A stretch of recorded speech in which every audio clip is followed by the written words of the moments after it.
I've got a gentleman that's in the middle of nowhere, unsure if he's potentially lost consciousness. We're working off of eastings and northings at the moment. What happens if you have a medical emergency in one of the most remote parts of Europe? Ambulance service, whereabouts in Scotland is the emergency? Stolen away, potentially severed his arm. Glencoe Mountain Resort Ski Centre. There's blood pouring out a mouth. It's in the middle of a field at Loch Ness. Challenges we've got in Scotland are unique. It's a massive landmass to cover. Finding trauma patients is like trying to find a needle in a haystack. There's no nearby road. It's not vehicular and accessible. A pioneering new service, the Scottish Trauma Network, is rising to the challenge. He's a confirmed head injury with loss of consciousness. We're looking for patients who have sustained trauma, who are seriously unwell. End call.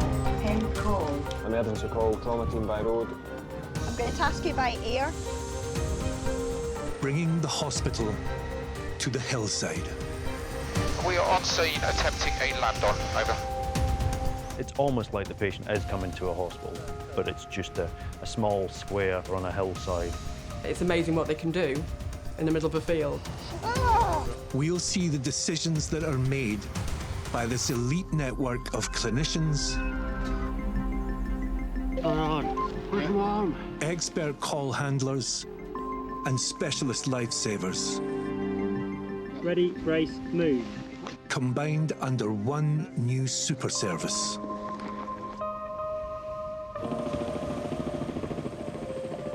The patients are being brought to the hospital having had these extraordinary treatments delivered in the field, did not previously survive. We're on the rooftop of the Queen Elizabeth Hospital in Glasgow. Now we are going to see survivors.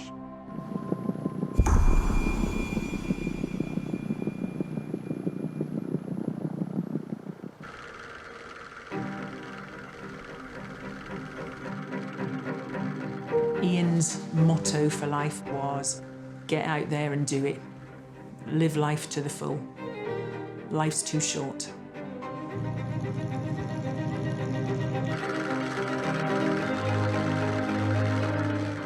He was always flying. The freedom, I think, of being up in the skies, being able to go where you want, in amongst the clouds like something out of World War II, you know. Ian's a very experienced pilot. He's got a background in aerobatics. We both own and share the airplane that Ian was flying on the day. And because it's an old, historic airplane, it always needs someone else to be there to start the other person up. I started him up and watched him taxi out before his flight.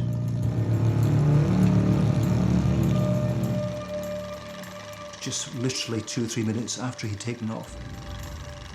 And I was just getting into my car to go home when my mobile phone rang and Ian Bright came up as the caller. So I knew immediately something was wrong.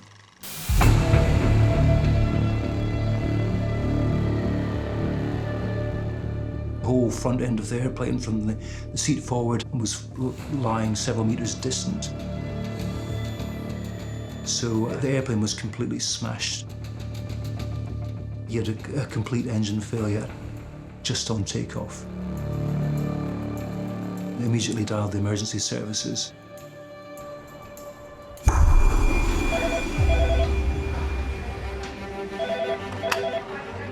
Special Services Desk, Stephen speaking. Right, we need an ambulance here. There's been an airplane crash. The accident's just happened in the last 5 minutes. We're on the airstrip. I'm a doctor. Okay, sorry. And what's the patient's name, please, doctor? It's Ian Bright. Right. Climb out there after we ejected. Right. A possible fracture disc of his left ankle. Did you get that, Stephen? It's GCS 14, head injury, open ankle fracture. Yep. It's not often we get a plane crash. For that, you would automatically task the police and the fire because the seriousness of it, because it could have been a high-speed impact. We don't know how high it was in takeoff and when it crashed. Now, we will be with you just as quickly as we can. The plane has crashed near Elgin in Moray, but the crash site is 60 miles from the nearest major trauma centre in Aberdeen, and the pilot, Ian Bright, has multiple injuries.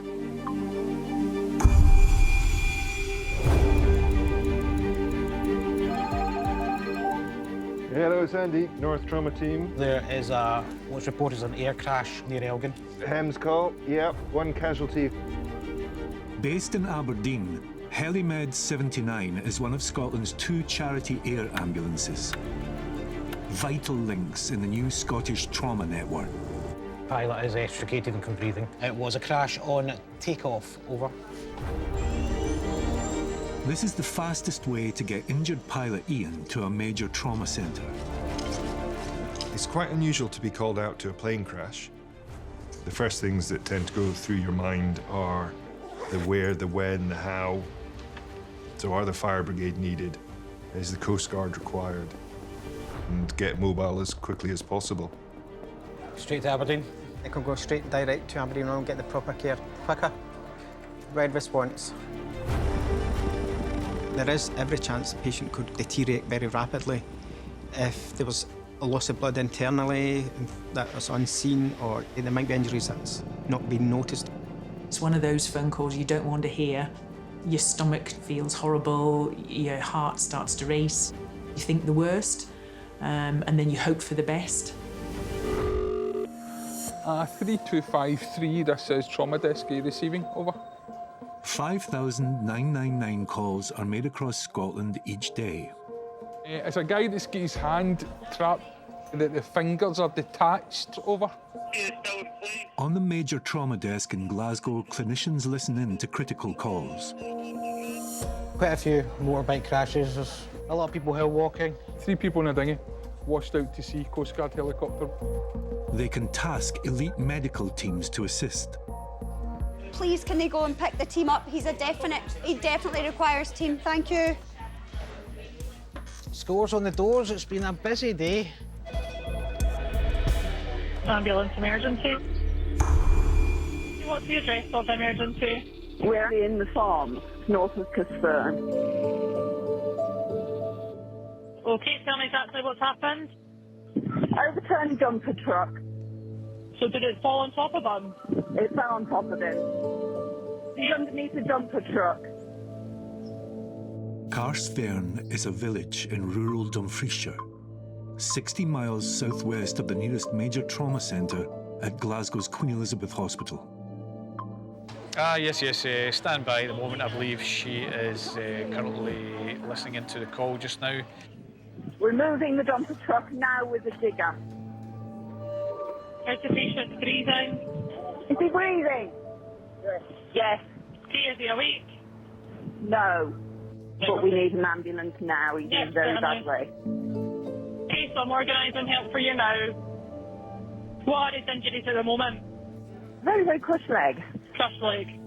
The leg is a big concern. Just keep an eye out for the ambulance to come in, and we will be there as soon as we can. Agricultural jobs are almost an automatic send. The machinery that they use tends not to be very forgiving. Horrific trauma. Carsfern's in the middle of nowhere. Carsfern. That's a huge transfer, and I think it's right to send HeliMed from miles and miles away, and key is the potential to deteriorate. There are a few taskings in just now. It's a bit crazy here on their side just now. Both Glasgow-based trauma teams covering the south and west of Scotland are busy on other jobs. The Glasgow Air Ambulance has taken 1 team to Stirlingshire. Meanwhile, a Coast Guard helicopter has collected the 2nd team and is en route to Argyll. We just don't have any sort of trauma teams or advanced paramedics left in the west. Can't keep up. I can't keep up. There's a lot going on. On the jobs where you know that the teams will make a real difference to these patients, it's like time stops. They just can't get there fast enough. HeliMed 5 is now making its final approach to Glasgow's Queen Elizabeth Hospital. Gamma HeliMed 5, that's us landed back at the QE. The trauma team, led by consultant Dr. Neil McMahon, must deliver their patient to resus before taking on another job. As long as Neil's happy, they can lift from their current location and go straight to Carsfairn. Is the team ready? Are they ready to go with them? Or? No, I think Neil's still in the department. Oh, hi, mate. I'm really sorry, but I'm going to task you to Carsfairn, which is just outside of Ayr. You're a good lad. Thanks very much. Bye, I've no lunch today. We'll get going as quickly as possible. Medically, you've got the capability to just go straight to this one.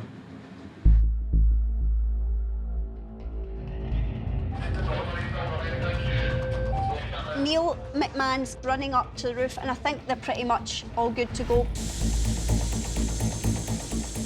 West Ham, and all call signs attending in St Carsfairn, and this is trauma team. We're about to lift from the Queen Elizabeth heli deck. Estimated flight time once airborne to scene is 19 minutes over. Yes, that's all received, thanks.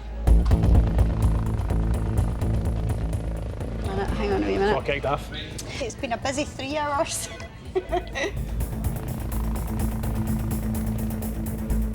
A local ambulance is already en route to tend to the 41-year-old man crushed by a dumper truck. Even by air, the specialist trauma team are a 20-minute flight away. That is part of the beauty of Scotland, is this remote, wild landscape, and it's amazing. But along with that comes the potential that if you then need help in a hurry, that help is much more difficult to access. I've just sent Neil back out as well. What's he gone to? This is a guy who's been squashed by a dumper truck. So crushed by a digger probably doesn't engender happy minor injuries. You think several tons of agricultural equipment on top of a person, that's not compatible with life. Like 2 minutes from being overheard your location, over.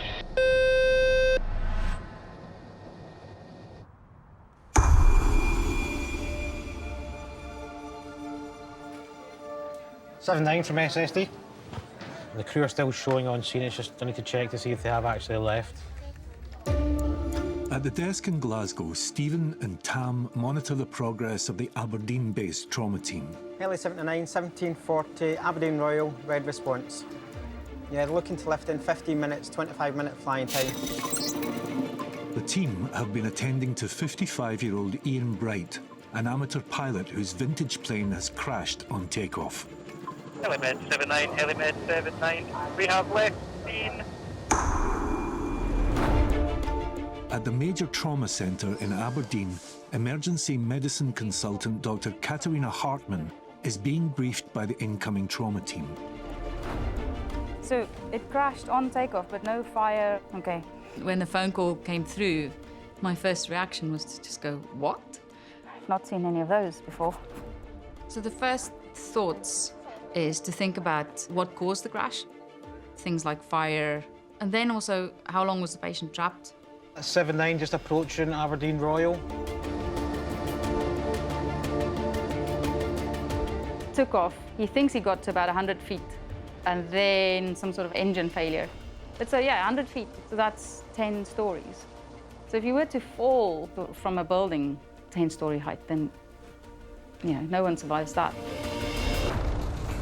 Right, 7-9 landed and they've handed over their patient with the trauma team. When you hear the news, it's horrible. My brain's always overthinking, so you then start to think, how bad is it going to be? And that goes through your head, how many injuries is he going to have? Complaining of pain in the right upper quadrant, right lower chest. He's got a few facial injuries there. He's got a compound fracture posteriorly of the left ankle. And then I had to phone the family. So yeah, it was tough, trying to tell your kids that their father's been in an accident, it's horrible. Very painful. Ian, there's a whole bunch of us looking after you. All right. What's happened to me? So Ian, you've been in a crash. He's quite confused, but that ankle needs reduction. And we will be giving you some more pain relief as we go as well. Ah! Right leg. Right leg is forward, yeah. Right leg is forward. Obviously worried about the ankle that's deformed and want to reduce that into alignment. Well done. You're doing well.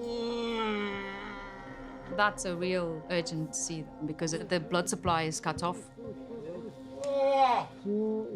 I know. We need to address that in the first instance, but then have time to really look at exactly what the injuries are and what we need to deal with then. Well done. You're doing really well, Ian.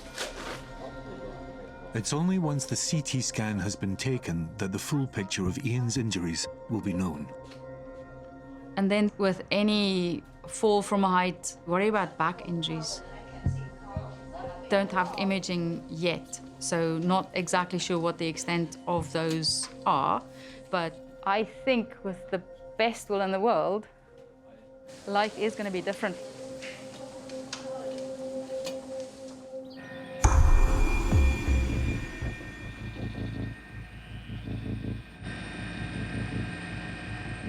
In rural Dumfriesshire, the trauma team are landing to attend to a 41-year-old man crushed by a dumper truck. They've just arrived on scene. Just watch your feet, it's uneven and there's cow shit.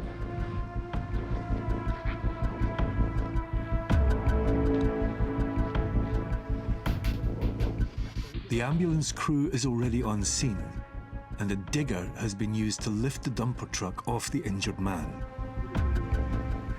What's this gentleman's name? Is it Max? Max. Max, my name's Neil, I'm one of the doctors with the ambulance service. Me and Max run a plant hire business, and the day of the accident I was in the kitchen when Greg phoned me and told me that Max had had an accident. Yeah, I won't forget that. Greg's voice was quite shaky and he sounded quite panicked, which obviously made me panic but the big machines, like some of them weigh 15, 20 ton, so you can do quite a lot of damage. Okay, and pain score now after 20 of morphine? He's been tolerating it quite well. He's not been screaming even when we first got down here. This gentleman's femur fracture was obvious from looking at it. The only way his leg could have got into that shape and position is if the femur's no longer intact in at least one place. Max, can you feel me touching your foot? Yeah. Apart from your leg, are you sore anywhere else? No, sorry, no. Okay. Do you remember everything that happened? Yes. Sadly. It's of no surprise to you that you've got an injury to your leg there and it's damaged the bone. A couple of things that we need to do to protect the bone and the blood supply to it is to straighten it. Yeah. However, the days of getting you to bite on a stick have gone. Right. So what we will do is we'll give you some different medicine through the drip that will make you sleepy and get your leg straight. I'm also going to numb the nerve to your thigh with a local anaesthetic injection. It was just horrible because he was, well, obviously really badly injured. Yeah, it was, just shocking, really, from all aspects. Are you the other half? Yes. So the most important thing is to get this leg straight and stop some of this bleeding. You think the worst because you don't really know what to expect. Is he going to be able to walk again? What's going to happen to the business and the kids? How the kids going to react to it? I don't know. I think I was just trying to calm him and tell him that it was all going to be okay. I think because I knew that the medics were on it. Like there's cannulas in both of his arms and like 5 or 6 people around him. It's amazing what they can do in the middle of a field. It's almost like the patient is coming to a hospital, but it's just a small square on a hillside, and that is the hospital for that patient. You've brought the critical care that would normally start in hospital actually to the patient. Neil uses an ultrasound to scan for hidden injuries and to identify any internal bleeding the dumper truck crush has caused. We can now have portable handheld ultrasound machines that do the same things as they would in a hospital environment, but again bringing that hospital to the patient. So we can search for evidence of bleeding, we can check whether you've got a collapsed lung by ultrasound in your chest, and we can identify blood vessels. That entire leg may be deprived of blood supply. And ultimately, the patient could lose their leg or even their life.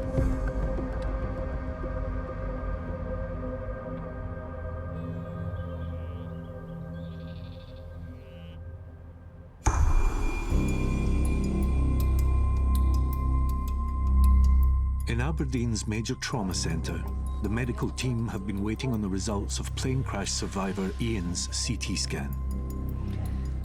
How are you feeling? Rubbish. I'm not surprised. So we're just going out here and then to the right. These results give consultant Dr. Katarina Hartmann a clear view of his injuries. He had some right-sided chest tenderness, and on the scan, he's got a tiny amount of free fluid, but not anything that sort of seems like an active liver laceration. Both his heel bone and the talus, which is the bone between your ankle joint, one of the foot bones, so that's fractured. Ian has some liver damage and has broken both ankles. But the scan has revealed something even more serious. We're obviously worried about the spinal fracture, and that's the vertebra that's broken. I guess if you think of what the actual trauma was, so it's a bit like someone jumping from a height, as if you've done a heavy landing. In the spinal fracture, it's the same thing. It's this burst fracture, as if the whole thing is compressed. We need to make sure that nothing gets worse from where it is. You used to be in the RAF? Yeah, I am. Still? Oh, so is this the worst crash you've ever had in a plane? It's the only crash I've ever had. Bloody idiot. These things happen. I do remember crawling from the wreckage, actually. Okay. Remember difficulty undoing the straps. Right. Your wife, I think, was naturally quite shaken by the whole story of this. I met Ian at Dundee College. The first time I met him, I went to his bedroom and it had all these planes hanging down. I knew that, you know, this lad likes planes. He was always outgoing, sociable. We were always, doing things together. Did a lot of flying. He would take me away to Orkney, land in a pub and have nice food and fly back. I know, having been in a plane with him, he always was a safe pilot with lots of experience. But as a wife, though, as a partner, that still doesn't mean you don't worry. Can you bring your toes up towards yourself? No. We knew his injuries were quite extensive. A lot of broken bones. Both ankles were damaged. And he had got some spinal injury. And there was some form of bleeding, sort of in his abdomen. It is so hard to be a relative of someone who's severely injured, because nobody knows what they are going to be like at the end of that. Now, a lot of these injuries, we really will have to see how things change and develop, and so still quite a bit to figure out. Sure. We want to get you to the eye dependence unit to keep a close eye on you. It may be that he actually has lasting injuries as a result of this. We don't really know yet what that recovery is going to be like. Even though the plane was in bits, he survived, but is he going to be paralysed? For Ian, it would just be devastation, I think. It's only with time that the full consequences of Ian's spinal injury will become clear.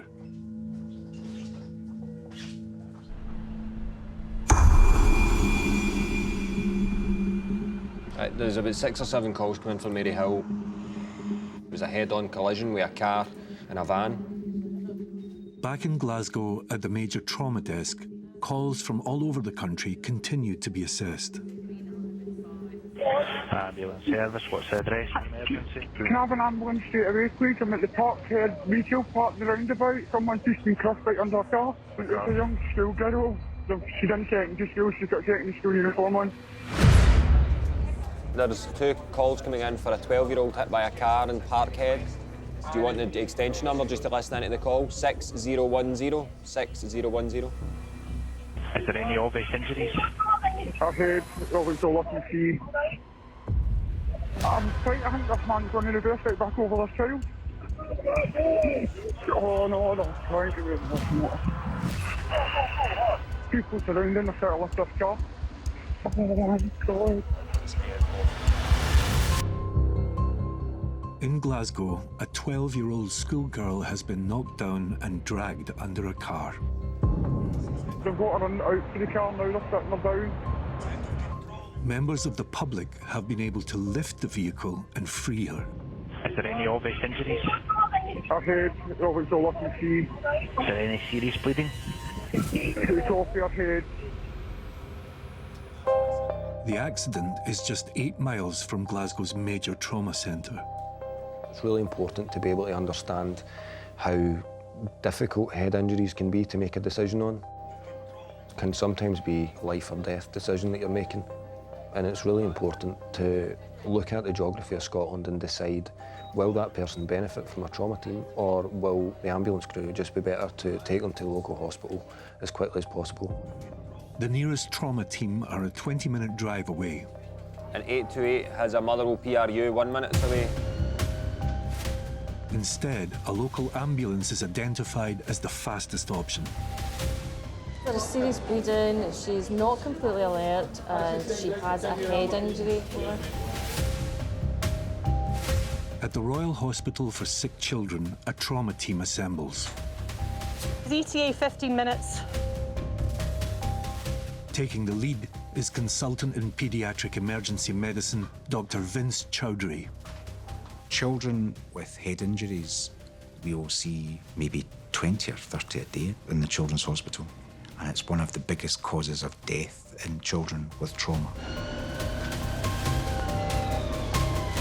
They've actually just arrived.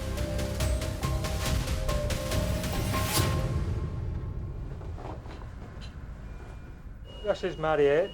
She is 12-year-old. She was crossing a busy road at a roundabout and was hit by a car. She was trapped underneath for about 2 minutes, and then public kind of lifted the car and managed to get her out.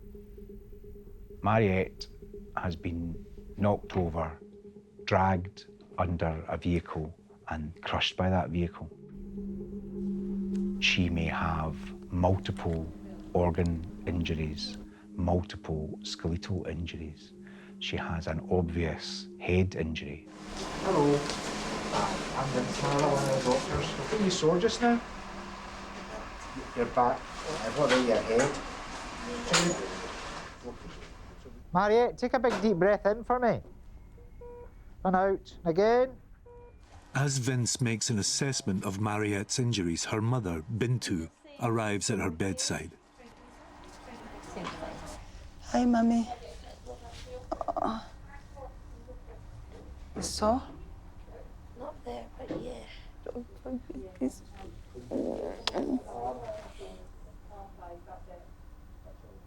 You okay? Be strong, okay? You'll be fine. Don't cry.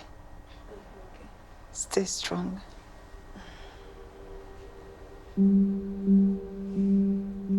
I'm a single mom of 5.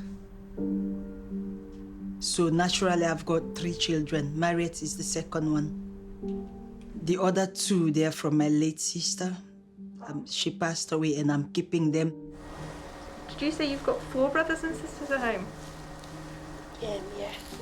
Strong young lady, made of tough stuff. Mariette, she's a quiet, easygoing child, very understanding, intelligent. I don't want to say it, she's the best, but she's a good child.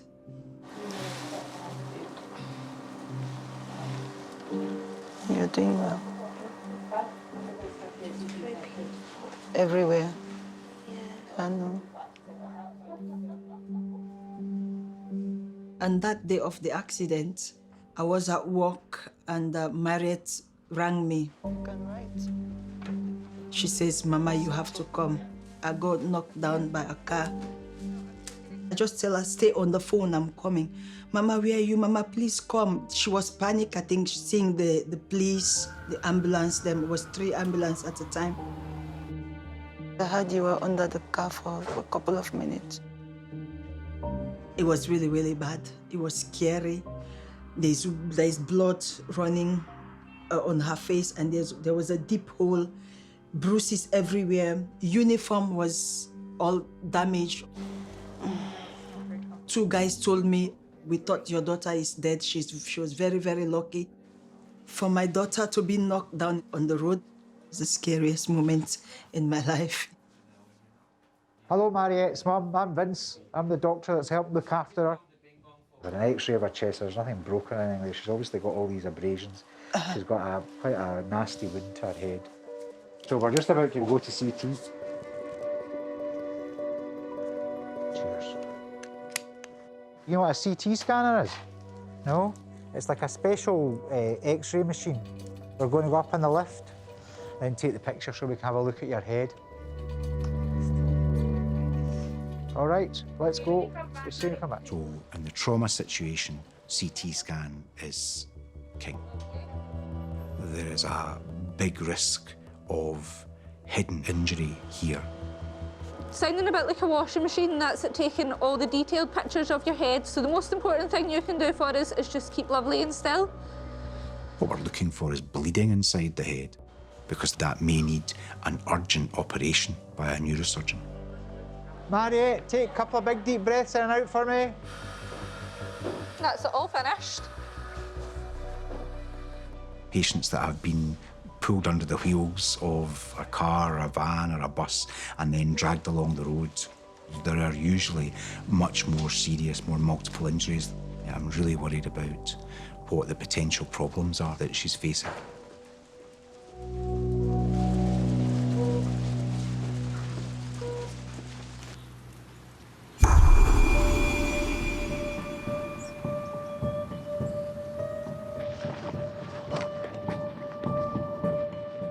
In Dumfriesshire, consultant Neil is preparing to straighten Max's leg after it was crushed under a dumper truck. So, Richard, can I get the drug bag over, please? We carry drugs that paramedics don't, and we can use that as part of our toolkit to manage those patients and their injuries. Max?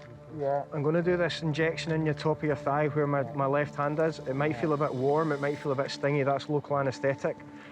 So a needle coming in there. One of the treatments of a femoral fracture is to block the femoral nerve and stop pain. That's the first bit done. That feel okay? Yeah. Along with the nerve block, Neil prepares to give Max ketamine.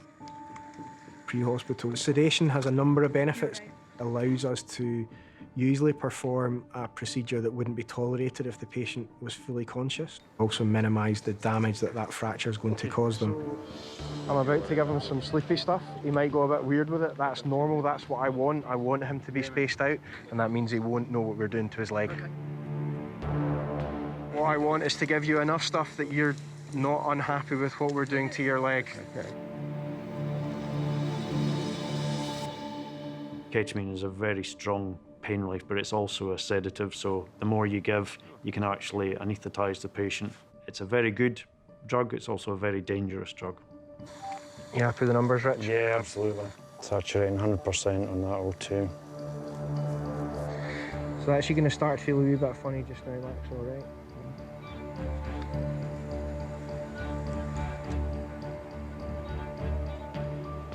Good to go. Give it a shot, see how we go.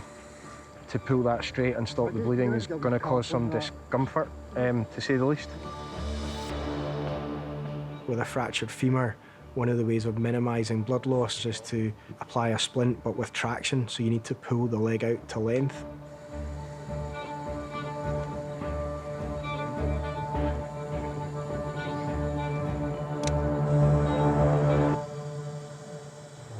Okay, ready, set, roll.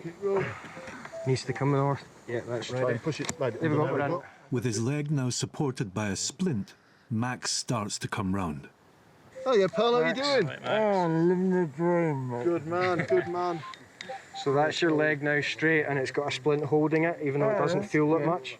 That's straight already. Yeah. Fucking hell. Your big toes have said hello to each other for the first time in a while. Jesus.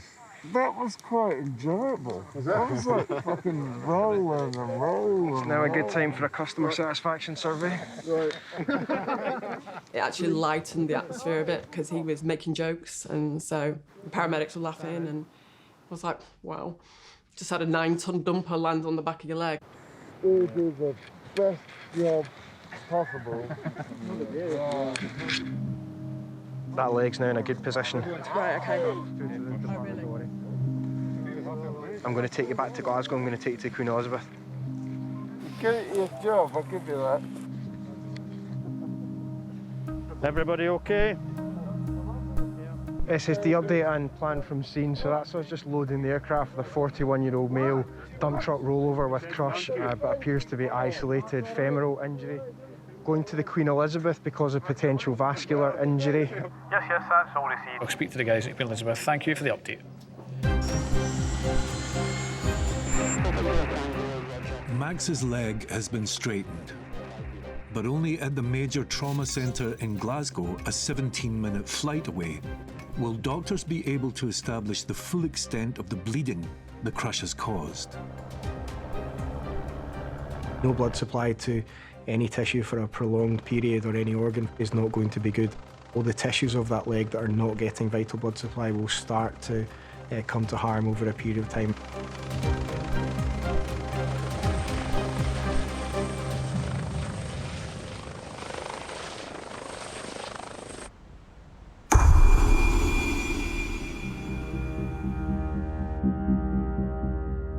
Like a star, thumbs up, okay. Bend your arm up and down, is that all right? 12-year-old Mariette has sustained multiple injuries after being dragged and trapped under a car. Wiggle your toes. Excellent. This is all the swelling and bruising that she's got. The medical team have been waiting on the CT scan of her head. Right. So the CT of her head is okay. There's nothing, no major broken bones, no blood or anything inside the skull or inside around the brain, which is what we're most worried about with these sorts of injuries. But she's got a lot of swelling and a very nasty cut. So I just want you to keep your head nice and still for me, all right? And then we'll have a look at this cut. Do you want to sit up a wee bit? A wee bit. We'll do a wee bit first, all right? So we'll just lift this up slightly. Oh, I just did it. How does that feel? It's very, very deep and goes down. The skin has come away from the side of the skull, so they'll be wanting to wash that out properly and explore it in theatre under anaesthetic. They might think about doing things like skin grafts or if there's significant tissue loss to cover it up. I know, I'm sorry, it's just because there's a big scrape there and a cut.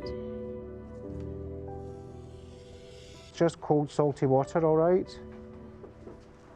Well done, honey. You're doing a great job. When I want to cross the road with my children, I'm always holding them, their hands. I'll tell, even when there are 5 of us walking on the road, I'll tell the older one, join, and then we cross, you know. I will never let one walk behind, no, never. As I said, I didn't. Seeing her in pains, crying, it wasn't a good feeling.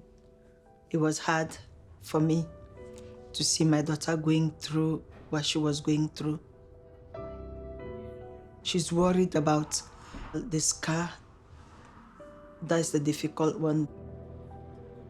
The first thing she asked me when I was talking to her was, what will it look like when it heals? So obviously it's really important to her.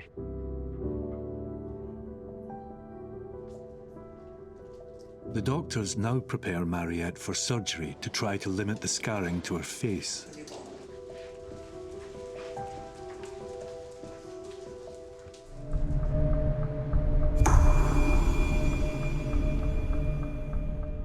In Aberdeen, plane crash survivor Ian is 1 week into his recovery after his light aircraft fell from over 100 feet on takeoff.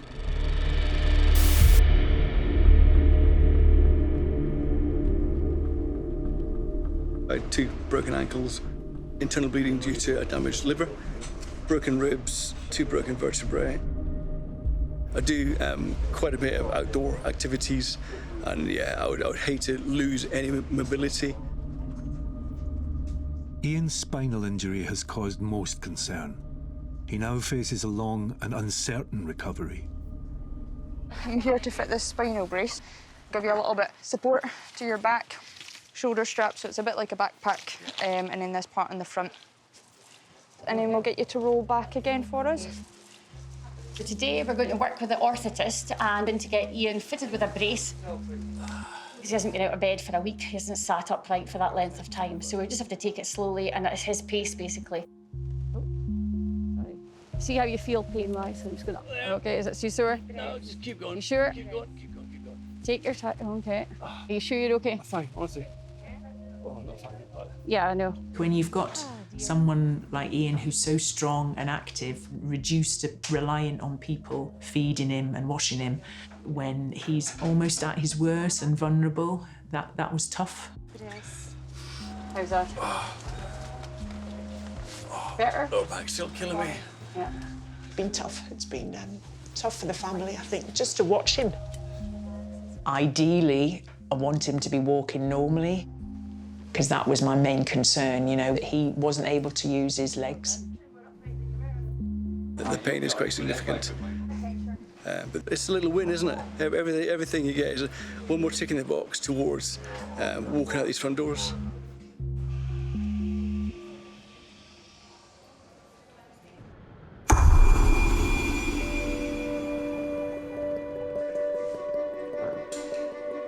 In Glasgow, surgeons are preparing to operate on 12-year-old Mariette. Good morning, Mariette. First of all, how are you feeling? Sore. Oh, okay. Do you think I can lift the dressing and have a wee look? Oh, I'm sorry. Okay. And obviously, I need to mention the scarring. You're gonna have a visible scar on your forehead. And in your case, I think it is likely, okay?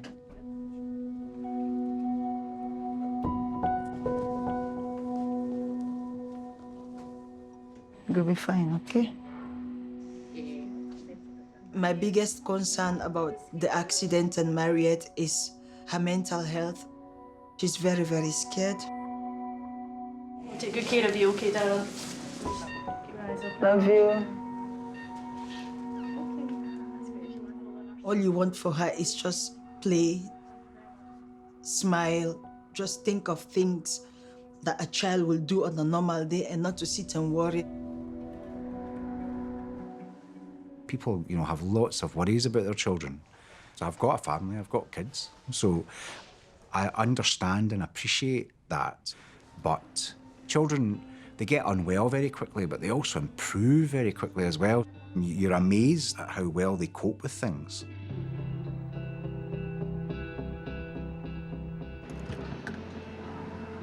Mom, I'm home. Hi, Mariette. Hello. Welcome home. How is school today? Mariette having a scar after the accident, she's coping well with that. Yeah, I feel better now.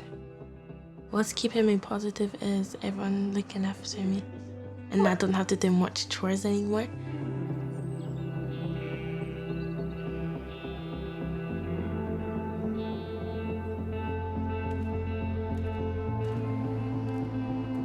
It's a bit strange seeing him back in the yard, so it is, after so long no seeing him.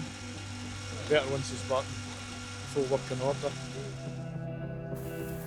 At the end of the day, no matter how frustrated I may feel, it doesn't matter. There's a few inches difference on where that roll bar landed, and it would have been so much worse. Game over. I had about an hour of thinking, oh crap, this was really possibly rather close. And then I fixed it with a stiff drink.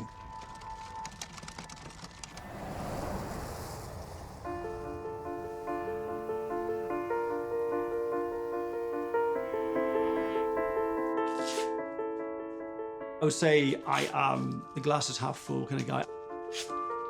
If a doctor says I'll never walk again, I will walk. If he says I'll never run again, I'll bloody run again. We're almost there, but not quite. I would love to be able to go for a walk on a beach with him. Stop here and just try a little walk. He walked, you know, he's there with his, walking with his crutches going, yeah, and I'm there going, oh, great. I never thought I'd see him, you know, do that. So it's those little things that just get you through the day, yeah. See, you're in his crutches, mate. Little victories, everything's a little victory, you know. No, it's nearly 40 years of his life he's flown. He loves it. It's what makes him him. I would like to fly again, but only if all the family say it's okay. If the family say, we'd rather you took up darts, do you know what? Whatever they say, because I've had my fun, and I wouldn't want to put them through any of this ever again. Because you were looking at them. Sorry. You would be. Too late for that, mate. He's just fallen through a roof. There's a lot of blood. Time. End call.